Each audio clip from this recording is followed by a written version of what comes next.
السلام علیکم ورحمۃ اللہ وبرکاتہ۔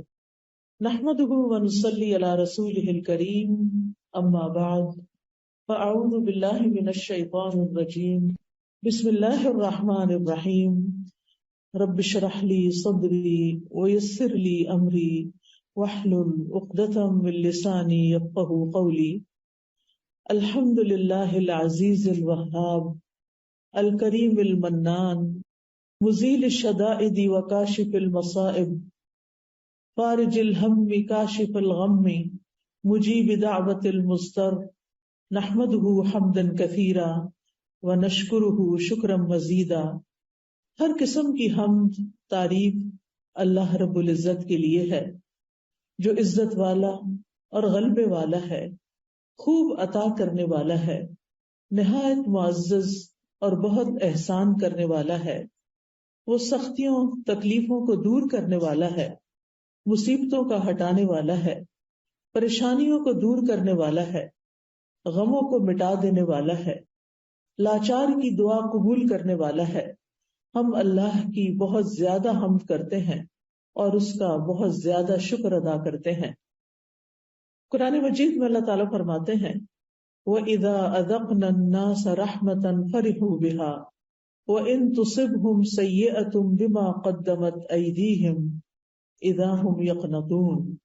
اور جب ہم لوگوں کو اپنی رحمت کا مزہ چکھاتے ہیں تو وہ اس پر خوش ہو جاتے ہیں، اور اگر انہیں کوئی تکلیف پہنچتی ہے جو ان کے اپنے ہاتھوں نے آگے بھیجا ہوتا ہے اس کے سبب، تو یکا یک وہ مایوس ہو جاتے ہیں۔ یہ سورۃ الروم کی آیت نمبر 36 ہے۔ اس آیت میں انسانوں کی نفسیات کا ذکر ہے کہ انسان خوشی کے موقع پر کیا کرتا ہے اور غم کے موقع پر کیا کرتا ہے۔ یعنی جب اسے خوشی ملتی ہے تو وہ اترانے لگتا ہے، وہ اللہ کو بھول جاتا ہے، لیکن جب غم آتا ہے اور وہ ان کے اپنے ہی اعمال کی وجہ سے انہیں کوئی تکلیف پہنچتی ہے، مصیبت آتی ہے، تو پھر یکا یک وہ مایوس ہونے لگتے ہیں۔ یعنی بہت کم انسانوں کے اندر ایک اعتدال کا رویہ ہوتا ہے کہ جس میں وہ خوشی اور غم کے موقع پر اپنے آپ کو کمپوز رکھیں، خوشی کے موقع پر اللہ کا شکر ادا کریں اور غم کے موقع پر صبر و شکر سے کام لیں۔ لیکن انسان کا عمومی رویہ یہی ہے کہ انسان خوشی کے موقع پر شکر ادا کرنا بھول جاتا ہے اور اسی طرح تکلیف کے موقع پر صبر کرنا بھول جاتا ہے۔ لیکن مومن کا حال اس کے برعکس ہوتا ہے۔ مومن ہر چھوٹی اور بڑی نعمت پر اللہ سبحانہ تعالیٰ کا شکر ادا کرتا ہے، اور پھر کسی بھی خوشی کو، نعمت کو، خوشحالی کو اپنی محنت کا نتیجہ نہیں سمجھتا، اپنا کمال نہیں سمجھتا۔ وہ یہ نہیں سمجھتا کہ یہ سب کچھ میں نے کیا ہے، بلکہ وہ یہ سمجھتا ہے کہ یہ سب کچھ میرے رب نے مجھے دیا ہے، اس لیے وہ رب ہی کی طرف رجوع کرتا ہے۔ اور جب تکلیف ہوتی ہے تو وہ سمجھتا ہے کہ یہ میری آزمائش ہے اور جلد ختم ہو جائے گی، لہٰذا وہ اسے دائمی نہیں سمجھتا کہ یہ ہمیشہ کے لیے میرے گلے پڑ گئی ہے، بلکہ نا امید ہونے سے بچتا ہے۔ تو مومن خوف اور امید کے درمیان رہتا ہے۔ اگر اس کے دل میں خوف آتا بھی ہے تو وہ اس سے نکل جاتا ہے، اور اللہ تعالیٰ سے رحمت کی امید اس کا خوف دور کر دیتی ہے۔ اس طرح انسان فخر اور غرور سے بھی باز رہتا ہے اور مایوس ہونے سے بھی رکا رہتا ہے۔ تو انسان اگر اپنی زندگی پر غور کرے تو جتنی اس کو نعمتیں ملی ہیں اس کے مقابلے میں تکلیفیں بہت کم ہیں، لیکن ہمارا حال یہ ہوتا ہے کہ ہم نعمتوں کا ذکر کرنا بھول جاتے ہیں، جبکہ اللہ تعالیٰ نے فرمایا فَأَمَّا بِنِعْمَةِ رَبِّكَ فَحَدِّثْ، کہ جہاں تک تمہارے رب کی نعمت کا تعلق ہے تو اس کا ذکر کرو، اس کو بیان کرو۔ نعمتوں کا ذکر کرنا چاہیے، نعمتوں کو یاد کرتے رہنا چاہیے، اپنے دل میں اور دوسروں کے سامنے بھی اللہ سبحانہ وتعالیٰ کا شکر ادا کرنا چاہیے۔ اللہ تعالیٰ اگر مال دیتا ہے، صحت دیتا ہے، عافیت دیتا ہے، امن اور آرام دیتا ہے، کھانے پینے کی وافر نعمتیں دیتا ہے، موسم اچھا ملتا ہے، ہمارے حالات اچھے ہوتے ہیں، ہم ایک پرامن جگہ پر رہتے ہیں، تو یہ ساری نعمتیں ایسی ہیں کہ جن کو پا کر انسان کو شکر گزار ہونا چاہیے۔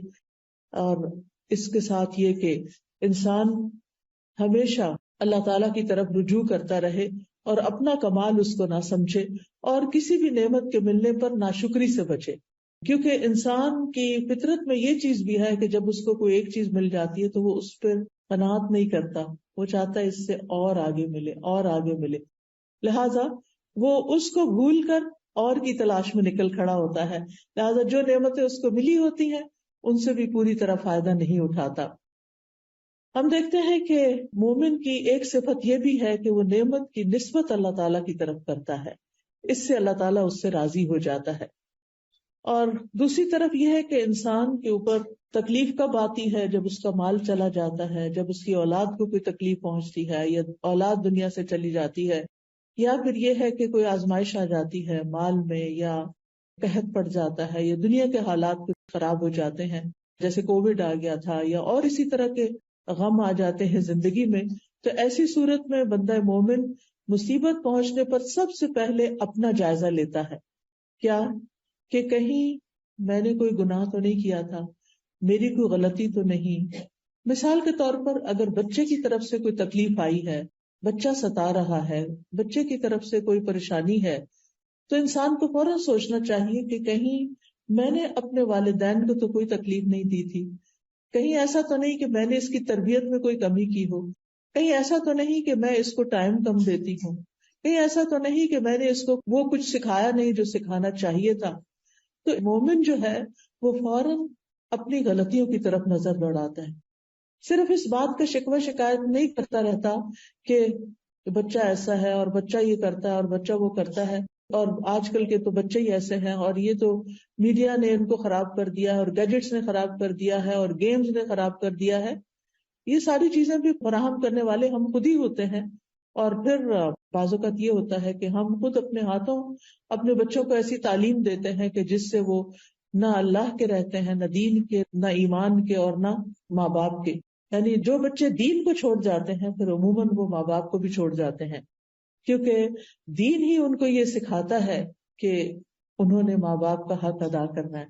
قرآن مجید میں کئی مقامات پر اللہ تعالیٰ فرماتے ہیں وَاعْبُدُوا اللَّهَ وَلَا تُشْرِكُوا بِهِ شَيْئًا وَبِالْوَالِدَيْنِ إِحْسَانًا، اللہ کی عبادت کرو، اس کے ساتھ کسی کو شریک نہ ٹھہراؤ، اور والدین کے ساتھ احسان کرو۔ یہ سبق تو قرآن سکھاتا ہے، اسلام سکھاتا ہے، دین سکھاتا ہے، لیکن افسوس یہ کہ ہم نے ان کو دین ہی تو نہیں سکھایا۔ ہم عام طور پر ان کی دنیاوی تعلیم کے لیے تو پریشان ہوتے ہیں، لیکن دینی تعلیم کے لیے خاطر خواہ بندوبست نہیں کرتے۔ ناظرہ قرآن پڑھا لیا، زیادہ سے زیادہ خوش ہو گئے تو حفظ کرانا شروع کر دیا، لیکن دین کی انڈرسٹینڈنگ، دین کی سمجھ بوجھ، اس کے بارے میں ہم کم ہی غور کرتے ہیں۔ اب آپ دیکھیے کہ جن سکولوں میں وہ جاتے ہیں وہاں تو ہر چیز دین کے الٹ جا رہی ہے، وہاں تو ان کو دین نہیں ملتا۔ مسجد ہم انہیں نہیں لے کر جاتے، وہاں بھی دین نہیں ملتا۔ پھر اس کے بعد آپ دیکھیں کہ گھر پہ ماں بھی دین نہیں سیکھی ہوئی، لہٰذا اس کو ماں بھی نہیں سکھاتی، باپ ہے تو وہ اپنی کمائی میں مصروف ہے، اور اگر زندگی کی دوڑ میں لگے ہوئے ہیں تو باپ کے ساتھ ماں بھی مصروف ہے، تو اس صورت میں بچے دین سے دور ہو جاتے ہیں۔ تو اس میں آپ دیکھیے کہ جب بچے کے پاس کوئی موقع ہی نہیں، اس نے دین سیکھا ہی نہیں، وہ دین والوں سے ملا ہی نہیں، اس نے دین کی خوبصورتی کو جانا ہی نہیں، اور ہم صرف گھر میں اسے حکم دے رہے ہیں نماز پڑھ لو، قرآن پڑھ لو، اور بس یہی دین سمجھتے ہیں ہم، تو نتیجہ کیا ہوتا ہے؟ وہ دین سے تو دور ہوتا ہی ہے، ماں باپ سے بھی دور ہو جاتا ہے، اور پھر خاندان اور رشتے دار اور سبھی کو چھوڑ جاتا ہے۔ اس لیے اگر کوئی ایسی چیز ہو تو ہمیں اس صورت میں اللہ سبحانہ تعالیٰ کی طرف رجوع کرنا چاہیے، اپنے گناہوں کی معافی مانگنی چاہیے۔ It's never too late. بچہ عمر کے کسی بھی حصے میں پہنچ چکا ہے تو آپ اللہ سے مایوس نہ ہوں، آپ خوب رو رو کر دعائیں کریں، اللہ کو پکاریں، اللہ سے مانگیں، اللہ تعالیٰ ضرور اس کو لوٹائے گا۔ بعض صالحین کہتے ہیں کہ میں اپنے گناہ کا اثر اپنی سواری میں اور اپنی بیوی کے اندر، اپنے بچوں کے اندر دیکھ لیتا ہوں، کیونکہ جب میں اللہ کی نافرمانی کرتا ہوں تو وہ میری نافرمانی شروع کر دیتے ہیں، یعنی ان کے اندر کوئی نہ کوئی ایسی چیز آ جاتی ہے کہ جو میرے لیے تکلیف کا باعث بنتی ہے۔ اور پھر یہ ہے کہ غم اور تکلیف میں مایوس نہیں ہونا چاہیے، کیونکہ یہ مایوسی جس طرح عام طور پہ آپ نے سنا کہ کفر ہوتی ہے، یعنی اللہ کی ناشکری ہے، اور پھر یہ کہ یہ ہوتی کیوں ہے؟ یقین اور ایمان کی کمزوری کی وجہ سے۔ یعنی انسان کا جب یقین کمزور ہو جاتا ہے، ایمان کمزور ہو جاتا ہے، اللہ کا سہارا وہ چھوڑ بیٹھتا ہے، اللہ سے مایوس ہو جاتی. اللہ سے کیسے ہم مایوس ہو سکتے ہیں جبکہ زمین و آسمان کی ساری قوتیں اور سارے خزانے اللہ کے ہاتھ میں ہیں. اگر ہماری زندگی میں کوئی کمی ہو رہی ہے تو اللہ تعالیٰ تو صرف کن کہہ کے اس کو پورا کر سکتا ہے. لہذا انسان کو کبھی مایوس نہیں ہونا چاہیے. اور مایوسی کیا ہوتی ہے؟ کسی چیز کے مل جانے کی آرزو ختم ہو جانا، زندگی میں کوئی امید نہ رہنا، زندگی میں کوئی خوشی نہ رہنا، کسی چیز پر ایکسائٹیڈ نہ ہونا.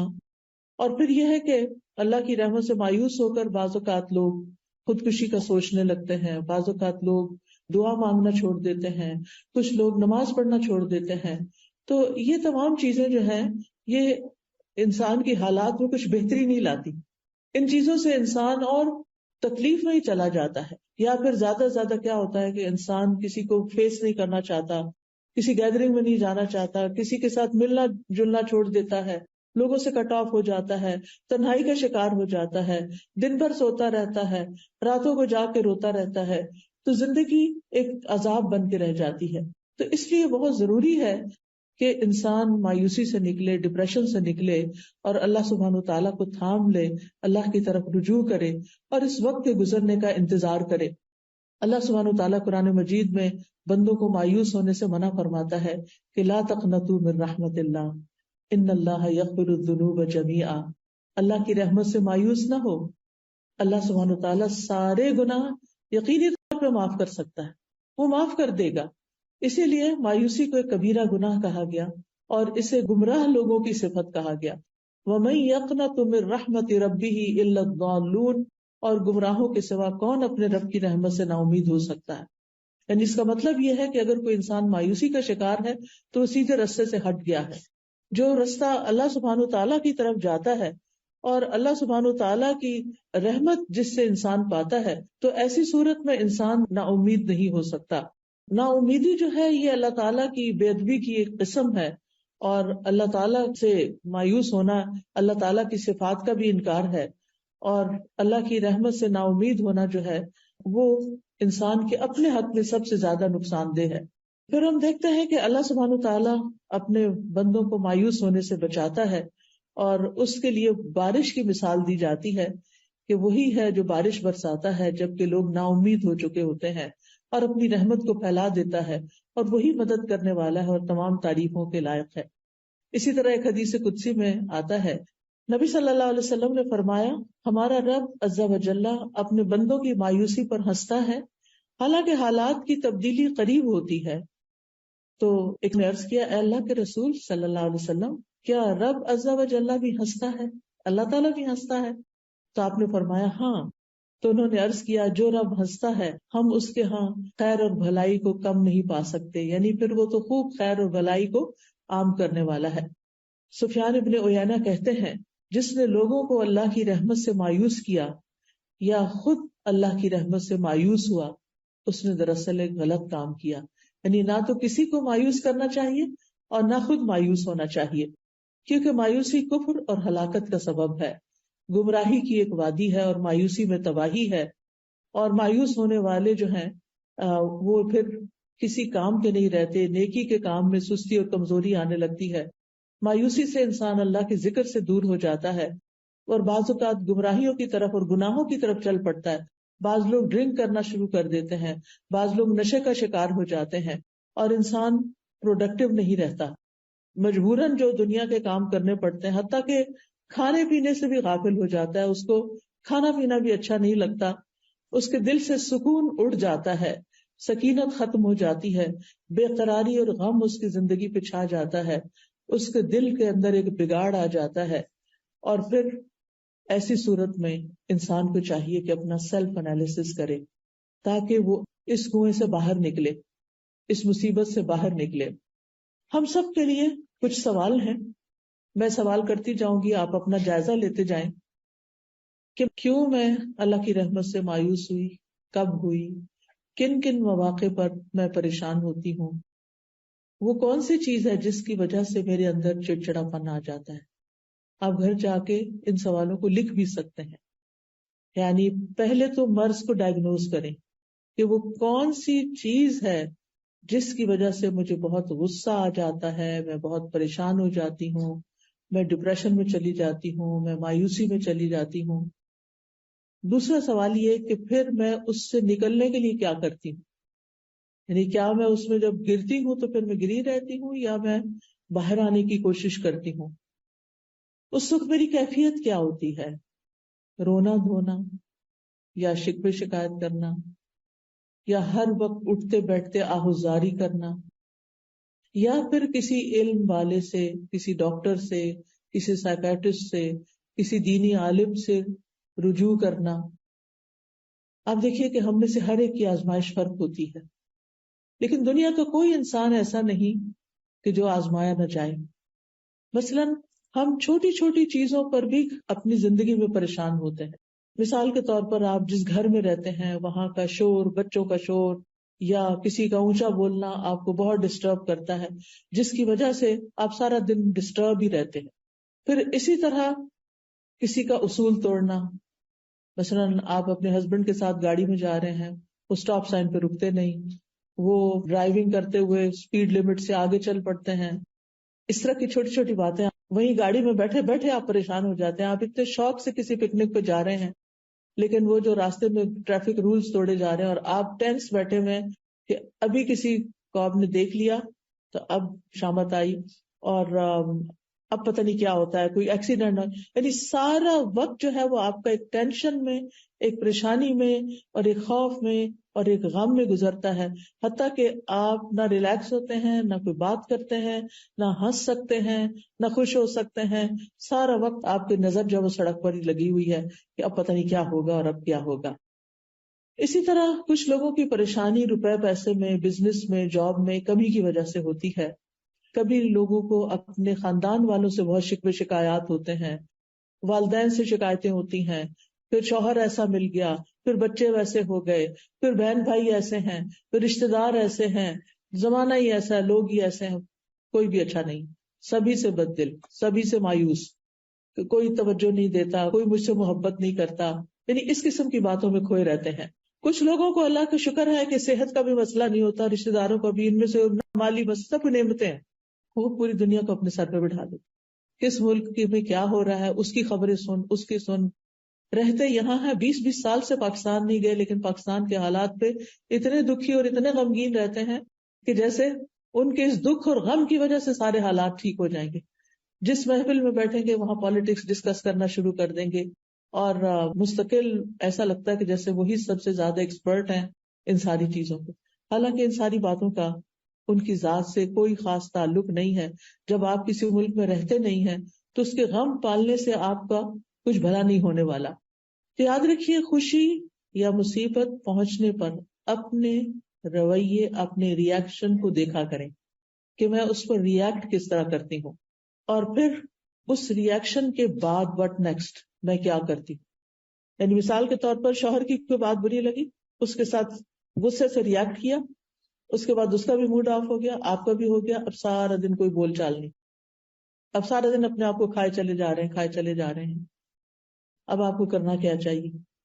اب آپ سوچتے ہیں کہ اب یہ حالات ٹھیک کیسے ہوئے، کہ کچھ مرد حضرات تو ایک دفعہ ناراض ہو جائیں تو پھر دن ہی لگ جاتے ہیں ان کو واپس لوٹنے میں، تو پھر آپ کو یہ پریشانی لگتی ہے کہ اب پتہ نہیں کس دن گھر کا ماحول ٹھیک ہوگا، اور پھر ابھی ٹھیک ہو نہیں رہتا کہ پھر دوبارہ کوئی مسئلہ پیش آ جاتا۔ تو ضرور سوچیں کہ کہیں میری وجہ سے تو نہیں یہ ہوتا، کہیں میں تو اس کا سبب نہیں، کہیں میں تو اوور ریئیکٹ نہیں کر جاتی۔ کیونکہ دو چوائسز ہوتی ہیں آپ کے پاس، ایک یہ کہ آپ کسی ایسی سچویشن کو جو آپ پسند نہیں کرتے اس کو اگنور کر جائیں، وہاں سے ہٹ جائیں، وہاں سے نکل جائیں۔ کوئی بات بری لگی ہے تو تھوڑی دیر کے لیے اپنے آپ کو کنٹرول کر لیں، زبان سے کچھ نہیں نکالیں۔ ٹھیک ہے آپ کے چہرے پر تو ضرور آئے گا کہ آپ کو اچھا نہیں لگا، لیکن اگر آپ اپنا منہ زپ کر کے باہر نکل جاتے ہیں تو آپ کے لیے آئندہ آسانی ہو جائے گی، تھوڑی دیر کے بعد وہ دھواں چھٹ جائے گا اور حالات نارمل ہو جائیں گے۔ لیکن اگر آپ اس وقت وہاں بول پڑتے ہیں اور اونچی آواز سے بول دیتے ہیں اور نیگیٹولی ریئیکٹ کرتے ہیں تو وقتی طور پر تو آپ کا غصہ جو ہے وہ نکل جائے گا، لیکن اس کا خمیازہ لانگ ٹائم تک بھگتنا پڑے گا۔ اور پھر اگر ایک انسان ریپیٹڈلی ایسی حرکت کرتا ہے تو وہ بدنام بھی ہو جاتا ہے، یہ تو ہے ہی ایسی، اس سے تو یہی توقع رکھنی چاہیے۔ تو اگلا جو آپ اپنی ڈائری میں جا کے لکھیں گے یا کسی کاغذ پر، وہ یہ کہ خوشی یا مصیبت کے پہنچنے پر میرا رویہ کیا ہوتا ہے، اور پھر یہیں سے آپ نکال سکتے ہیں کہ میرا رویہ کیا ہونا چاہیے. آپ اس پیپر کو یوں دیکھیں کہ جیسے یہ کسی کی بات لکھی ہوئی ہے کہ اس نے خوشی یا غم کے موقع پر یہ رویہ اختیار کیا، تو آپ کہیں گے ہے اس کا دماغ صحیح ہے، ایسا کیوں کیا؟ یعنی آپ کو اپنا رویہ خود ہی درست نہیں لگے گا. اس کے بعد یہ ہے کہ جب کوئی معاملہ خراب ہو جائے، جب حالات پریشان کن ہو جائیں، تو پھر آپ اپنے قابل اعتماد لوگوں سے ڈسکشن کر سکتے ہیں، سوال کر سکتے ہیں، اس معاملے کا حل پوچھ سکتے ہیں. لیکن اگر سامنے والا جس کو آپ اپنی کہانی سنا رہے ہیں، اگر وہ آپ کو آئینہ دکھانے کی کوشش کرے کہ یہ غلطی ہے دراصل آپ سے شروع ہوئی ہے، تو اس کو اپنے اوپر ایک حملہ نہ سمجھے، اس کو اس کی خیر خواہی سمجھے کہ یہ شخص میرا ہمدرد ہے، کیونکہ آپ نے پہلے اس پر ٹرسٹ کیا، اسی لیے تو آپ اس کے پاس گئے. تو ٹرسٹ وردی شخص کو پھر ٹرسٹ ہی کریں، اس کی کسی بات کو مائنڈ نہ کریں، اس کی بات کو پرسنل نہ لے لیں کہ یہ تو ہے ہی ایسا. اور پھر یہ بعض اوقات لوگ انجسٹ بھی ہوتے ہیں، صحیح بات نہیں بھی کر رہے ہوتے، لیکن وہ اپنے تجربات سے بات کر رہے ہوتے ہیں، یہ ان کے ایکسپیرینسز آف لائف ہوتے ہیں جن کی روشنی میں وہ آپ کو مسائل کا حل بتا رہے ہوتے ہیں. تو ایسی صورت میں جب آپ ڈسکشن کر رہے ہوں تو اس میں سب سے پہلی بات یہ، یعنی آپ کو مسئلہ پیش آیا، اب آپ کسی کے پاس گئے، آپ مسئلہ بتا رہے ہیں، سب سے پہلے تو اپنے آپ کو کام ڈاؤن کریں. مسئلہ بتاتے ہوئے جذباتی نہ ہو، اپنے جذبات کو ایک طرف رکھتے، کیونکہ بہت سے لوگ جب مسئلہ بتاتے ہیں تو یا رونے لگتے ہیں، یا پھر کافی دیر تک ان کو سمجھ نہیں آتی کہ انہوں نے کہنا کیا ہے. دوسروں کا وقت بھی بہت قیمتی ہوتا ہے. جب آپ کسی کے پاس کوئی مسئلہ لے کر جائیں تو پہلے گھر سے ہوم ورک کر کے جائیں کہ میں نے کیا پوچھنے کے لیے جانا ہے. یہ نہیں کہ اس کے پاس بیٹھ کے بار بار یہ کہیں میں تو بہت کچھ سوچ کے آئی تھی لیکن میرے دماغ سے سب کچھ اڑ گیا ہے. تو اس طرح کی باتیں نہ کریں، بلکہ اپنا وقت بھی استعمال کریں اور دوسرے کا بھی کریں، چاہے بہن ہی ہو، آپ کی دوست ہو، آپ کے ہسبینڈ ہو، کوئی بھی ہو. پہلے سے ہوم ورک کریں کہ میں نے کہنا کیا ہے، اور پھر جب آپ اس کے پاس جائیں اپنی بات کو اچھے سے بتائیں اور اس کی بات کو پوری توجہ کے ساتھ سنیں، بہت اچھے سے سنیں، بیچ میں اس کی بات نہ کاٹیں، بیچ میں نہ بولیں. جب وہ بتانے لگے، کچھ آپ کو سمجھانے لگے، چاہے آپ کو پسند آ رہا ہے یا نہیں آ رہا، جواب آپ کی مرضی کے مطابق ہے یا نہیں ہے، تو آپ اس کو سن لیں ایک دفعہ، کوئی اور رائے نہ دیں. پھر آپ بیٹھ کے اس کی نیت پہ شک نہ کرنے لگے، یعنی کہ اس کی نیت ہی خراب ہے، یہ تو میرا بھلا چاہتا ہی نہیں. کیونکہ دنیا میں کوئی ٹول ایسا ابھی تک ایجاد نہیں ہوا جس سے کسی کی نیت پرکھی جا سکے. اس معاملے میں بھی اور عام طور پر بھی کسی کی نیت کو اٹیک نہ کریں. جو بھی انسان ہے، جیسا بھی ہے، اس کے بارے میں حسن ظن رکھیں، اس کے بارے میں پازیٹو سوچیں کہ یہ اچھا انسان ہے. انلیس کہ وہ کوئی ایسی چیز کرے تو اس معاملے میں اس کو ایکسکیوز کر دیں، لیکن چھوٹی موٹی غلطیوں سے یا کسی کی ٹنگ سلپ سے اس پہ ہنسنا نہ شروع کر دیں یا اس کے بارے میں برا خیال نہ کریں. پھر آپ دیکھیے کہ جب آپ گفتگو کریں، اپنا مسئلہ بیان کریں، تو اپنی نیت کو بھی ٹٹولیں کہ آپ کیوں مسئلہ بیان کر رہے ہیں، اور پھر یہ کہ آپ واقعی مسئلے کا حل چاہتے ہیں یا صرف کتھارسس چاہتے ہیں کہ آپ کو کوئی مل جائے کہ جس کے سامنے اپنی کہانی سنائے. بعض لوگ ایسا بھی کرتے ہیں کہ کسی کے پاس جاتے ہیں، اس کو مسئلہ سناتے رہتے ہیں اور اس سے پوچھنے کی زحمت بھی نہیں کرتے کہ آپ اس بارے میں کیا کہتے ہیں. جب ساری کہانی سنا چکتے تو پھر کہتے ہیں بس یہی تھا جو آپ کو بتانا چاہ رہے تھے، اینڈ دیٹس اٹ، کہانی ختم ہو گئی ہے، اب ہمارا غصہ دور ہو گیا. کوئی مشورہ ملے یا نہ ملے، اور اس نیت سے تو جاتے ہی نہیں کہ کوئی مشورہ ملے گا تو اس پہ عمل کرنا ہے، وہ تو صرف اپنے دل کی بھڑاس نکالنے کے لیے بعض اوقات ہم جاتے. اور پھر ایک شخص کو بھی سنا کے تسلی نہیں ہوتی، کچھ باقی رہ جاتا ہے، پھر کوئی اور دوسرا پکڑ لیتے ہیں، اس کے ساتھ بیٹھ جاتے ہیں، اس کو سناتے ہیں، کوئی تیسرا مل جاتا ہے، اس کو سناتے ہیں، اور پھر اس طرح اپنے آپ کو مزید کنفیوز بھی کرتے ہیں. تو بہرحال ہمیں بات طریقے سے کرنی ہے، جس سے بھی کرنی، ہم میں سے ہر ایک کو ضرورت ہوتی ہے کاؤنسلنگ. اور پھر یہ ہے کہ اپنی رائے دوسروں پہ مسلط نہیں کرنی، بلکہ دوسروں کے نقطہ نظر کو سمجھنے کے لیے دھیان لگانا ہے اور اگر آپ کو دوسرے کی کوئی بات سمجھ نہیں آئی تو شائستہ انداز میں اس سے سوال بھی کرنا ہے کہ آپ اپنی بات دہرا دیجئے. اور پھر یہ ہے کہ انسان کو غم، پریشانی، دکھ، مایوسی سے نکلنے کے لیے کچھ اور کام بھی کرنے، یعنی دوسروں سے صرف باتیں نہیں کرتے رہنا، اپنے آپ سے بھی کچھ بات کرنی ہے. ایسے مواقع پر اپنے آپ کو ٹائم دیجیے، اپنے آپ سے سوال کیجیے، اپنے آپ کو کچھ سکھائیے. کیسے؟ نمبر 1، اس دنیا کی حقیقت کو سمجھیں. جو لوگ اس دنیا کی حقیقت کو سمجھ جاتے ہیں ان کی پریشانیاں ختم ہو جاتی، کیونکہ وہ اس دنیا کی طرف نہیں دیکھتے بلکہ وہ آگے کی دنیا کو دیکھتے ہیں. وہ یہاں کے غم بھلا دیتے ہیں آخرت کے غموں کے ساتھ، کیونکہ غم کا مقابلہ غم سے کرنا ہے نا. تو جب ان کو آخرت کی فکر لگ جاتی ہے تو دنیا کی بہت سی فکریں سب سائڈ ہو جاتی ہیں. وہ کہتے ہیں یہ تو کچھ بھی نہیں. جب زمین کے اوپر رہنا مشکل لگتا ہے تو زمین کے اندر جو لوگ پڑے ہوئے ہیں قبرستانوں میں، جب ان کے بارے میں سوچیں گے تو کیا ہوگا. زمین کے اوپر رہنا پرسکون لگے گا. رات کو اگر نیند نہ آئے اور خیالات ڈسٹرب کریں تو اپنی سوچ کا رخ موڑیں ان لوگوں کی طرف جو قبروں کے اندر ہیں اور ان کو ایک پل کے لیے بھی چین نہیں ہے. تو آپ سوچیں کہ مجھے تو اللہ نے اتنا اچھا کمرہ دیا ہے، اتنا اچھا گھر دیا ہے، اتنا کمفرٹیبل بیڈ دیا ہے، میرے لیے ہیٹنگ اور کولنگ کا انتظام ہے، میرے پاس سب کچھ ہے، میں آخر کس بات پہ پریشان ہو رہی ہوں. تو یاد رکھیے مشکلات اور پریشانیاں زندگی کا حصہ ہیں. کیوں؟ اس لیے کہ اللہ سبحانہ وتعالیٰ نے ہمیں اس دنیا میں ٹیسٹ کرنے کے لیے بھیجا ہے. الذی خلق الموت والحیات لیبلوکم ایکم احسن عملا. وہ جس نے موت اور زندگی کو بنایا تاکہ تمہارا امتحان لے کہ تم میں سے کون اچھے عمل کرتا ہے، کس کے ریاکشنز، کس کے رسپانسز زیادہ اچھے ہیں. یعنی زندگی میں کام کاج کرتے ہوئے کسی بھی چیز، کوئی بھی کام، چاہے آپ ڈرائیونگ کر رہے ہیں، چاہے آپ کوکنگ کر رہے ہیں، چاہے آپ لانڈری کر رہے ہیں، ان ساری چیزوں میں انسان تھکتا ہے کام کرتے ہوئے. کچھ لوگ ہوتے ہیں وہ اظہار نہیں کرتے، ان کا وقت بھی گزر جاتا ہے. اور کچھ لوگ ہوتے ہیں ہر تھوڑی دیر کے بعد کہتے ہیں آج تو بہت تھک گئی. یعنی جو پاس بیٹھے ہوں گے وہ بیزار ہو جائیں گے سن کر آپ کی تھکاوٹ کی باتیں. نتیجہ کیا ہوگا؟ وہ آپ کے پاس بیٹھنا نہیں چاہیں گے. پھر آپ اور پریشان ہوں گے کہ یہ لوگ مجھے ٹائم نہیں دیتے، مجھے توجہ نہیں دیتے، میری بات نہیں سنتے. اصل میں آپ نے خود ہی بگایا ان کو ایسی باتیں کر کر کے جن کو نہ کر کے بھی گزارا ہو سکتا تھا.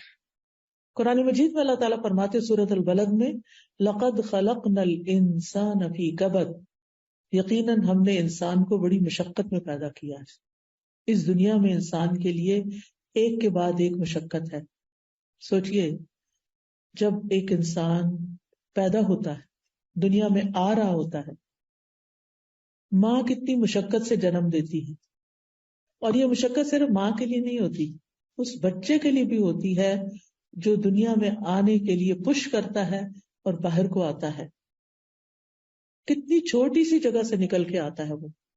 آپ میں سے جو لوگ اس پروسیجر سے گزر چکے ہیں، آپ سوچئے کہ وہ دن شاید زندگی کا سب سے مشکل دن تھا جب آپ نے بچے کو جنم دیا تھا.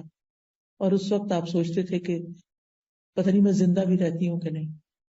ایسی صورت میں جب ہمارا آغاز ہی مشقت سے ہوا، آمد ہی تکلیف کے ساتھ ہوئی ہے، تو پھر اینٹیسپیٹ کرنا چاہیے کہ آئندہ زندگی میں بھی مشکلات تو ہوں گی. ہمیں اس دن کا درد یاد نہیں، لیکن اگر آپ اپنی مدر سے پوچھیں تو وہ بتائے گی کہ دنیا میں آتے ہی آپ نے رونا شروع کر دیا تھا. کیوں رو رہے تھے بھائی؟ شیطان نے آ کے زور سے تھپڑ مارا. حدیث سے پتا چلتا ہے، میں اپنے پاس سے بات نہیں بتاتی، کہ ابن آدم جب پیدا ہوتا ہے شیطان پہلے سے انتظار میں کھڑا. اپنے رشتہ دار تو باہر کھڑے ہوتے ہیں نا، یعنی جب بچے کی پیدائش ہوتی ہے تو باقی تو ماں باپ یا بہن بھائی باہر کھڑے ہوتے ہیں انتظار میں، شیطان اندر پہنچا ہوا ہوتا ہے.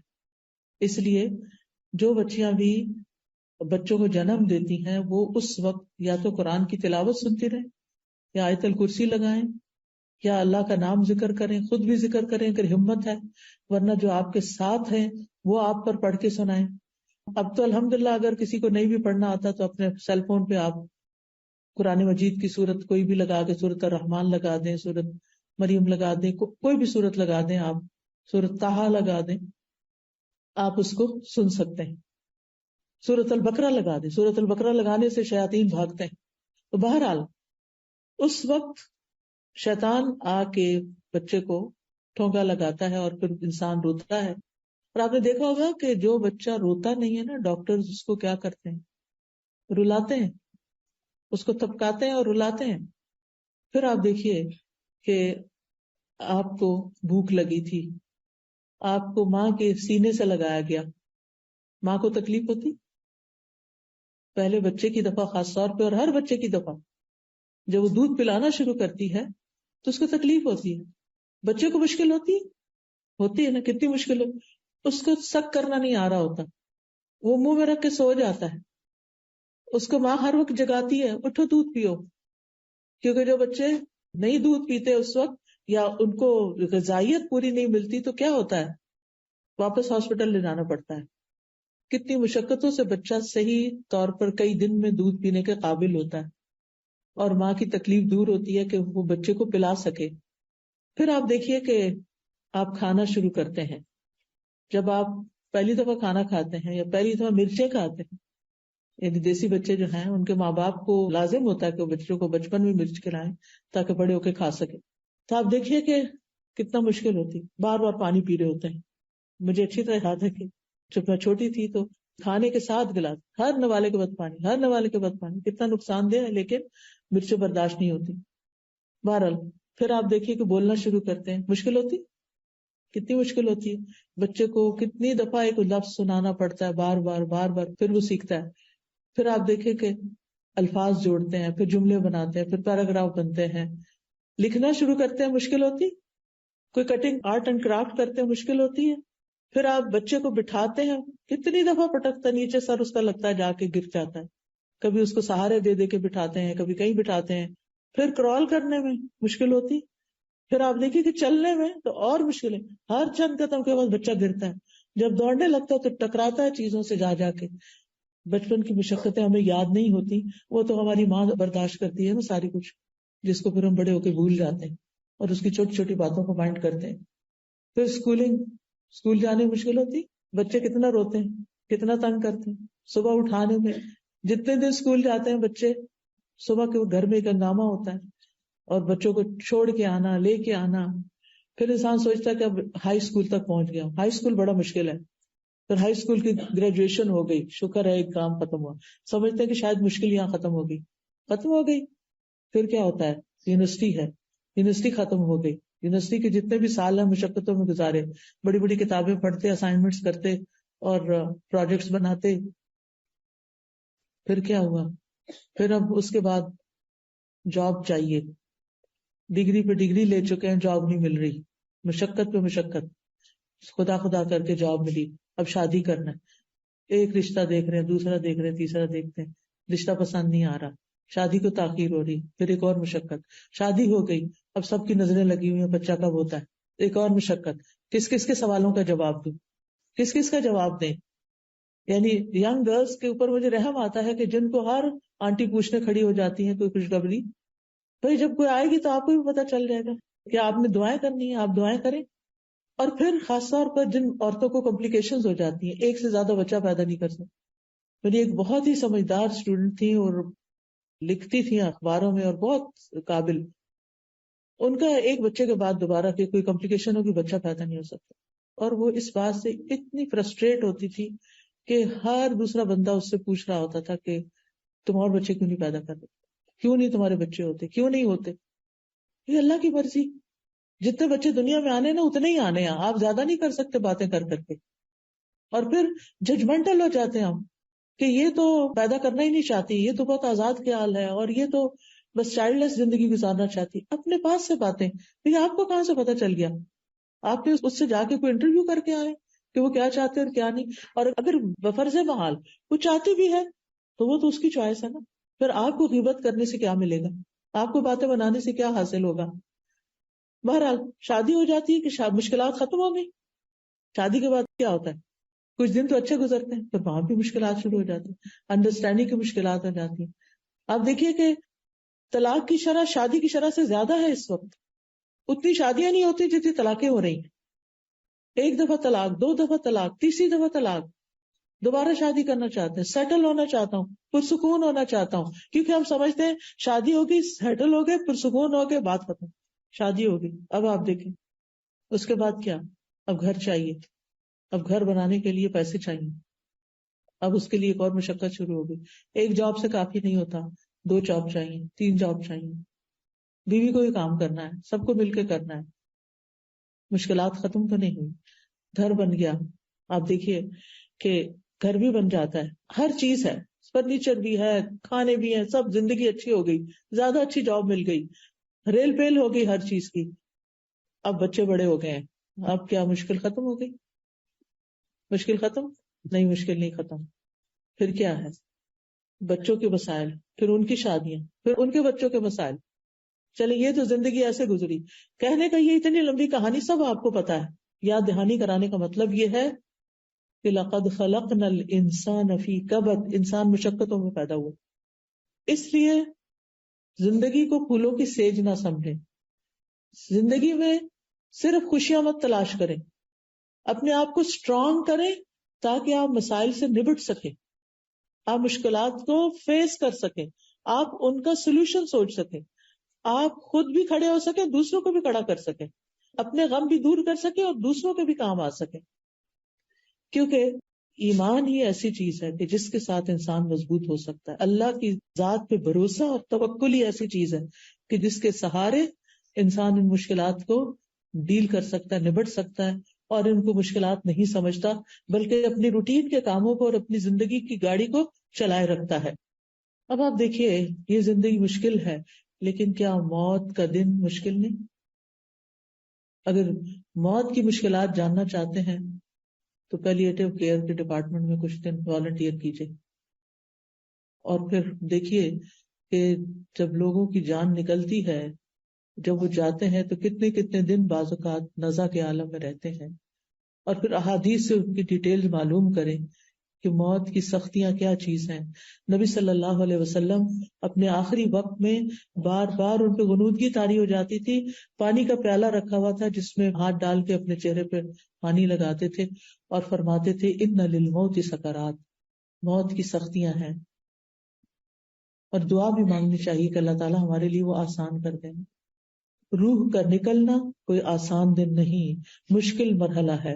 روح جسم سے 4 سٹیجز میں نکلتی ہے. سب سے پہلے تو روح جسم میں اکٹھی ہوتی ہے ایک جگہ، پاؤں کی انگلیوں سے شروع ہو کے، ہاتھوں کی انگلیوں سے شروع ہو کے. اسی لیے آپ دیکھیں کہ جو لوگ فوت ہو رہے ہوتے ہیں نا، اگر آپ ان کے ہاتھوں کو ہاتھ لگائیں بالکل ٹھنڈے برف ہو چکے ہوتے ہیں. پھر آپ دیکھیں کہ ساری جگہ سے اکٹھی ہو کے ایک جگہ پر آتی ہے جس کے بارے میں اللہ تعالیٰ فرماتے ہیں کلا اذا بلغت التراقی، ہرگز نہیں، جب جان حلق تک پہنچ جائے گی، یہاں تک آ جاتی، کالر بون تک، ہنسلی کے پاس آ جاتی ہے، تو یہاں پر پھر شدید درد ہوتا ہے اور یہ دردناک لمحہ ہوتا ہے. وہ بلغت القلوب الحناجر، یوں لگتا ہے دل منہ سے باہر نکل آئے گا. پھر روح نکلنے کا مرحلہ ہوتا ہے والنازعات غرقا، ان فرشتوں کی قسم جو جسم کے اندر گھس کے روح کو نکال کے لے جاتے ہیں. والناشطات نشطا، اور ان کی قسم جو آسانی سے مومنوں کی جان نکال لیتے ہیں. یعنی کافر کی جان نکالنا زیادہ مشکل ہوتی ہے بنسبت مومن کی، کیونکہ اس کی روح باہر نکلنا نہیں چاہتی. اس کو پتا ہے کہ آئندہ موت کے فرشتے دیکھے جو بہت ہی، یعنی نیک روحوں کے پاس تو اچھے فرشتے آتے ہیں، جیسے اچھا ڈاکٹر آ جائے تو آپ کی تکلیف ہلکی ہو جاتی. تو جو نیک لوگ ہوتے ہیں ان کے پاس اچھے فرشتے خوش شکل، اچھے لباس میں، اچھی وضاحت، خوشبو کے ساتھ اور نرمی کے ساتھ وہ آتے ہیں اور بیٹھ جاتے ہیں اور پھر کہتے ہیں یا ایتھا النفس المطمئنہ، اے نفس مطمئنہ، ارجعی الی ربک راضیۃ مرضیہ، واپس چلو اپنے رب کی طرف. وہ تو تم نے ٹیسٹ کے لیے یہاں بھیجا تھا، اب واپسی کا وقت ہے. واپس چلو اپنے رب کی طرف راضیۃ، اس حال میں کہ تم رب سے راضی ہو. کیونکہ اس وقت بھی شیطان بہکاتا ہے، یہ دیکھو تمہارا رب تمہارے ساتھ کیا کر رہا ہے. مومن کہتا ہے میں اپنے رب سے راضی ہوں. جیسے دنیا میں تکلیف کی حالت میں وہ اپنے رب سے راضی رہتا تھا، موت کے وقت بھی راضی رہتا ہے. راضیۃ مرضیہ، ایسے شخص پر رب کی رضا بھی آ جاتی. اور اس کو کیا صدا ملتی، کیا آواز آتی، فادخلی فی عبادی وادخلی جنتی. آؤ میرے نیک بندوں کے ساتھ تم بھی جمع ہو جاؤ، آؤ میری جنت میں داخل ہو جاؤ. کتنا اچھا انجام ہے اس شخص کا جو نفس مطمئنہ رکھتا ہے، دنیا کی مشکلات میں ہوش و حواس نہیں کھو بیٹھتا، دنیا کی تکلیفوں میں اپنے رب سے راضی رہتا ہے. پھر آپ دیکھیے کہ کچھ لوگ دنیا میں سوچتے ہیں کہ اگر ہم خودکشی کر لیں گے تو ہماری زندگی کی مصیبتیں ختم ہو جائیں گی. واقعی جب کبھی میرے پاس کوئی ایسا شخص آتا ہے کہ اور بتاتا ہے تو میں اس سے پوچھتی ہوں تم واقعی سمجھتے ہو کہ خودکشی سے تکلیفیں ختم ہوں گی یا اس سے بھی زیادہ بڑی ہوں گی؟ ہاں یہ تو ہے کہ حرام موت ہے، پھر ایسا اور ویسا ہو گیا، تو پھر یہ تکلیفیں بڑی ہیں. یہ وہ عقل مند تو یہی سوچتا ہے نا، یہ تکلیف برداشت کرو، یہ ورتھ ہے برداشت کرنا بنسبت اس سے بڑی تکلیف کے. بہرحال اس کے بعد کیا ہوتا ہے انسان کے ساتھ، کہاں جاتا ہے مرنے کے بعد؟ قبر میں جاتا ہے. قبر کا مرحلہ آسان ہے؟ آسان ہے؟ نو. قبر ہر ایک کو بھیجتی ہے، مومن کو بھی، کافر کو، منافق، سب کو پریس کرتی ہے. اور پھر کیا ہوتا ہے، منکر نکیر آ جاتے ہیں. وہ کیا کرتے ہیں، سوال کرتے ہیں، من ربو کا، ما دینو کا، من نبیو کا. اور بڑے سخت انداز میں سوال کرتے ہیں، جیسے کوئی پولیس مین جو کسی مجرم سے سوال کر رہے ہیں اور ڈانٹ ڈپٹ کے کر رہے ہیں. اور اس وقت آپ دیکھیں کہ مجرم کا حال پھر کیا ہوتا ہوگا. وہ کہتا ہے مجھے نہیں پتا، میں نے سنا تھا، لوگ کہتے تھے، میں بھی کہتا تھا. اس نے رب کو نہیں جانا، رب کی معرفت حاصل نہیں کی، رب کی پہچان ہی نہیں. دنیا میں آئے ہیں، سب کچھ رب کا دیا ہوا کھا رہے ہیں، پی رہے ہیں، ہر چیز کر رہے ہیں، اور رب کو ہی نہیں جانتے، رب کو ہی نہیں پہچانتے. اگر کوئی بچہ آپ سے کہہ دے میں نہیں جانتا آپ کون ہیں، کیسا لگے گا آپ کو؟ اگر آپ کا بچہ آپ کو کہہ دے I have nothing to do with you, I don't know who you are، میں نہیں جانتا آپ. آج کے دور میں ایسے بچے ہیں، ماں باپ کو ہی ابینڈن کر دیتے ہیں کہ we are done with you، اب ہم آپ سے کبھی نہیں ملیں گے. کل ہی مجھے کسی نے بتایا. اور ایسے ماں باپ کا حال دیکھنے والا ہوتا ہے کہ جو اپنی ساری محنت کر کے، کما کما کے، تھک تھک کے ان کی یونیورسٹی کی فیس بھرتے ہیں اور ان کے زندگی کی ہر خواہش پوری کرتے ہیں. دور کی یونیورسٹیوں میں جا رہے ہیں تو آسانی کے لیے اپارٹمنٹ رینٹ پہ لے کے دیتے ہیں، اور معلوم نہیں کیا کیا کام کر رہے ہوتے ہیں. اور پھر جو بچے پڑھ جاتے ہیں، اپنی جاب کرنے لگے، انڈیپینڈنٹ ہو جاتے، پھر کہتے ہیں ہو آر یو، ہم نہیں جانتے آپ کو، ہم نے تو نہیں کہا تھا آپ ہمارے ساتھ یہ کریں. اللہ تعالیٰ ایسے برے وقت سے سب کو بچائے اور سب کے بچوں کو نیک بنائے. لیکن یہ کہ یہ بھی ایک آزمائش ہوتی ہے. بہرحال اللہ تعالیٰ کو کیسے لگتا ہوگا جب ہم اللہ ہی کو نہیں پہچانتے، اللہ تعالیٰ کی صفات ہی نہیں جانتے، اللہ تعالیٰ کے نام ہی نہیں جانتے. ہم میں سے کتنے لوگ ہیں جن کو 99 نیم زبانی یاد ہو اللہ تعالیٰ کے، اور پھر ان کا مطلب بھی آتا ہو. ہمیں اللہ تعالیٰ کا پتہ ہی نہیں ہے. وہ ہمارا رب ہے. وہ رب کون ہوتا ہے؟ زندگی میں مایوسی آتی ہی اس وقت ہے جب انسان رب کو نہیں پہچانتا. اور جو رب پہ توکل کرتا ہے، رب پہ بھروسہ کرتا ہے، رب کو جانتا ہے، تو وہ کبھی رب سے مایوس نہیں ہوتا. جیسے اس صحابی نے کہا نا، رب ہنستا ہے، پتا چل گیا رب ہنستا ہے، اچھا وہ ہنستا ہے تو پھر ہمیں کوئی پریشانی نہیں، اس سے ہمیں خیر ہی کی توقع ہے. پھر آپ دیکھیے قبر کے بعد کیا ہوگا. قبر کے فرشتے تو آ چکے، وہ کوئی ابایا میں نہیں آئیں گے، وہ کسی اچھے خوبصورت لباس میں نہیں آئیں گے. ان کی آنکھوں کا رنگ نیلا اور جسم کا شاید کالا اور بہت بھیانک شکل، اور وہ زمین کو یوں کھودتے ہوئے اندر آ جائیں گے قبر کے اندر. کوئی بھی ساتھ نہیں ہوگا، کوئی غمخوار، کوئی سوائے اپنے اعمال کے. جب سر کی طرف سے کوئی چیز آئے گی تو قرآن آ جائے گا، جب دائیں طرف سے نماز آ جائے گی، پاؤں کی طرف سے نیک اعمال، لوگوں کی خدمتیں جو بھاگ بھاگ کے کی ہوں گی، وہ سارے آ کے مومن کو سراؤنڈ کر لیں گے اور اسے کوئی تکلیف نہیں پہنچنے دیں گے. لیکن ہم نے کتنی ایسی تیاری کر کے رکھی ہوئی ہے کہ یہ میری قبر کے لیے ہے سب کچھ. ہمیں اپنے بیڈ روم کی تو بہت فکر ہوتی ہے کہ اب ہمیں فرنیچر تبدیل کر لینا چاہیے، میٹرس اس سے اچھا والا آ گیا، اب وہ لے لیتے ہیں، کرٹن چینج کر لیتے ہیں، فلاں چیز فلورنگ بدل لیتے ہیں، کیا سے کیا نہیں کرتے رہتے. لیکن قبر کے لیے کیا تیار کر رہے ہیں، کتنے نیک اعمال ہیں کہ وہ ہمیں کس طرح پروٹیکٹ کریں گے. کیونکہ قبر تک اولاد بھی جاتی ہے، واپس چلی جاتی ہے. بیوی بچے جاتے ہیں واپس چلے جاتے ہیں، جو مال متاع ہوتا ہے وہ بھی ان کے ساتھ پیچھے ہی واپس چلا جاتا ہے، صرف قبر کے اندر عمل اترتے ہیں. تو اگر ہماری نمازیں ہی پوری نہ ہوں اور ڈھنگ ہی نہ پڑی ہوئی ہوں تو وہ کیا کریں گی؟ اب دیکھیں نا، اگر آپ کو شیلڈ دیتے ہیں تو شیلڈ بھی تو اسٹرانگ ہونی چاہیے نا. یہ نہیں کبھی پڑھ لی کبھی نہیں، کبھی لیٹ پڑھ رہے ہیں کبھی کچھ کر رہے ہیں کبھی کچھ کر رہے ہیں، کبھی قضا کر کر کے ساری جمع کر. یہ کس طرح کی نمازیں ہیں؟ ایسی نمازیں کیا پروٹیکٹ کریں گی؟ تو ہم اپنے اعمال کا جائزہ لیں. پھر آخرت کے دن کو مشکلات ہیں، جب لوگ قبروں سے اٹھیں گے یہ ایک اور مشکل وقت ہوگا. لوگ اپنے گناہوں کے مطابق پسینے میں ڈوبے ہوں گے. پھر اعمال نامے تولے جا رہے ہیں کہ کیسا دل دھک دھک کر رہا ہوگا کہ پتہ نہیں وزن پڑتا ہے کہ نہیں ان کا، کیونکہ جو کام ریاکاری اور دکھاوے کے لیے کیے ہوں گے ان کا وہ وزن ہی نہیں ہوگا. چاہے وہ ڈھیر ہوں گے، لیکن جب وہ میزان میں رکھے جائیں گے تو میزان اٹھ جائے گا، کچھ بھی نہیں ہوگا اس میں. پھر آپ دیکھیے پھر اللہ تعالیٰ کے سامنے پیش ہونا ہوگا، کیسے جواب دے. کوئی ایک سوال کا جواب ہم دے سکیں گے؟ کیونکہ اللہ کو تو سب پتا ہوگا. کوئی جھوٹ بھی نہیں بول سکتے، کوئی دھوکہ فریب، کوئی باتیں ٹال مٹول بھی نہیں کر سکتے. دنیا میں تو کوئی کوشچن کرتا نا ہمیں، جیسے بچہ ہم سے کچھ پوچھتا ہے تو ہم نہیں بتانا چاہتے تو ہم اس کا دھیان بانٹ دیتے ہیں. شوہر کچھ پوچھتا نہیں بتانا چاہتے تو ادھر ادھر بات کر دیتے ہیں.